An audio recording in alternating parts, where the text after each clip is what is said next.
ఎందుకంటే యోధా ఇస్కరియోతులో కూడా సాతాను దూరింది, సాతాను ప్రవేశించాడు, ప్రభువు నమ్ముకున్నాడు. ఇందుని బట్టి మనం ఏమర్థం చేసుకోవచ్చు? యేసుక్రీస్తు ప్రభువారితో ఆయన సువార్తతో వ్యాపారం చేసే వాళ్ళంతా అందరూ కూడా సాతాను పట్టిన వాళ్ళే. వాళ్ళు తమ స్వార్థం కోసం యేసుక్రీస్తు ప్రభువారిని అడ్డు పెట్టుకుంటారు, వారు తమ స్వార్థం కోసం యేసుక్రీస్తు ప్రభువారిని ఉపయోగించుకుంటారు. వీళ్ళు సాతాను సంబంధులు, వీరు తమ తండ్రి అయిన అపవాది సంబంధులు, అపవాది యొక్క క్రియలను జరిగిస్తారు. కాబట్టి అందరూ దేవుని సువార్తే బోధిస్తున్నారు, అందరూ చెప్పేది ఒక్కటే, అందరూ కరెక్టే అని మనం అందరి వెనక పడి పరిగెత్తితే మనం మోసపోతాము. యేసుక్రీస్తు ప్రభువారి కొరకు, యేసుక్రీస్తు ప్రభువారిని వెంబడించడానికి తమను తాము ఉపేక్షించుకున్న వాళ్ళు, తమను తాము తగ్గించుకున్న వాళ్ళు ఉన్నారు. యేసుక్రీస్తు ప్రభువారి వెనక తిరిగి ఆయన్ని అమ్ముకున్న వాళ్ళు ఉన్నారు. యూదా ఇస్కరియోతు ఏమో యేసుక్రీస్తు ప్రభువారితోనే తిరుగుతూ, యేసుక్రీస్తు ప్రభువారితోనే ఉంటూ ఆయన నమ్మేసుకున్నాడు. కానీ ఇంకొక వ్యక్తి ఉన్నాడు దేవుని వాక్యంలో, ఆయన గురించి కూడా నేను ఒక మాట చెప్పి ఈ మాటలు ముగిస్తాను. ఆయన ఎవరంటే అపోస్తలుడైన పౌలు. ఒకప్పుడు యేసుక్రీస్తు ప్రభువారిని వెంబడించిన క్రైస్తవులను హింసించాడు. అయితే ఆయన రక్షించబడిన తర్వాత ఎంతో ప్రయాసపడ్డాడు యేసుక్రీస్తు ప్రభువారి కొరకు. ఆయన సువార్త చేయడానికి తను తానే అప్పచెప్పుకున్నాడు. ఆయన ఫిలిప్పీలకు రాసిన పత్రికలో 3వ అధ్యాయంలో ఒక మాట చెప్పాడు. అపోస్తలైన పౌలు ఫిలిప్పీలకు రాసిన పత్రిక 3వ అధ్యాయము 7వ వచనంలో ఇలా చెప్పాడు: అయినను ఏవేవి నాకు లాభకరములై ఉండెనో వాటిని క్రీస్తు నిమిత్తము నష్టముగా ఎంచుకుంటుని. ఏవేవి నాకు లాభకరములై ఉండెనో వాటిని క్రీస్తు నిమిత్తము నష్టముగా ఎంచుకుంటుని.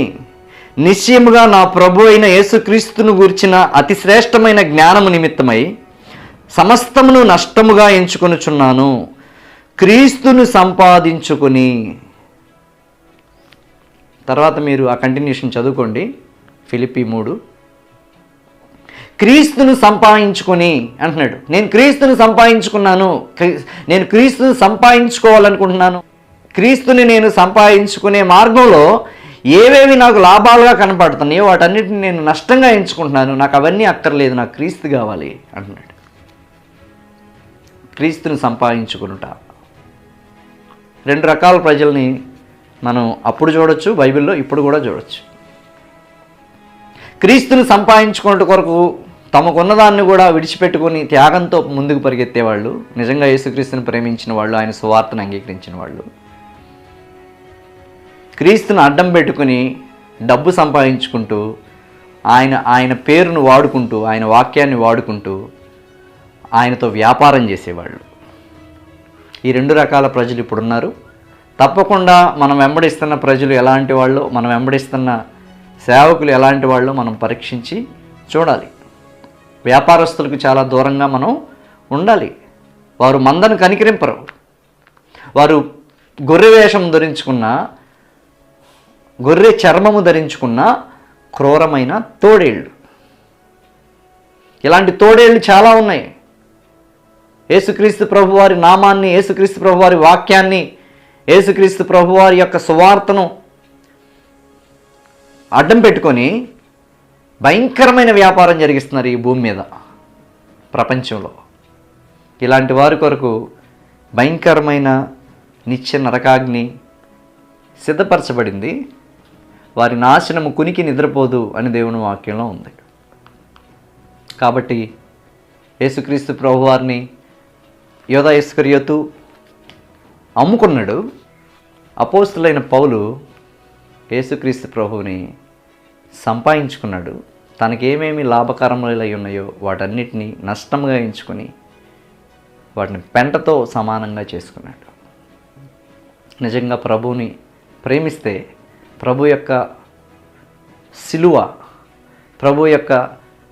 సిలువ సువార్త అర్థమైతే, ఆయన రక్తం ద్వారా మనం రక్షించబడిన వారమైతే ఆయన కొరకు మనల్ని మనమే సజీవ యాగంగా సమర్పించుకుంటాము. ఆయనకి మనం కానుక, మనల్ని మనమే కానుకగా అర్పించుకుంటాము, త్యాగం చేస్తాం దేవుని కోసం. కాబట్టి మనం ఎలాంటి విధానాన్ని అనుసరిస్తున్నామో, మనం ప్రభు ఎదుట ప్రభువుని సంపాదించుకున్న వ్యక్తులమో లేక ప్రభువుని అమ్ముకుంటున్న వ్యక్తులమో, మన హృదయాలని అంతరంగాల్ని పరీక్షించే దేవుడే తప్పకుండా తీర్పులోనికి తీసుకొస్తాడు. ఆకాశము భూమి గతించిన కానీ ఆయన మాటలు గతించవు. ఆత్మ సంఘంతో చెప్పుచున్న మాట చెవిగలిగిన వాడు వినుగాక. ఆమేన్.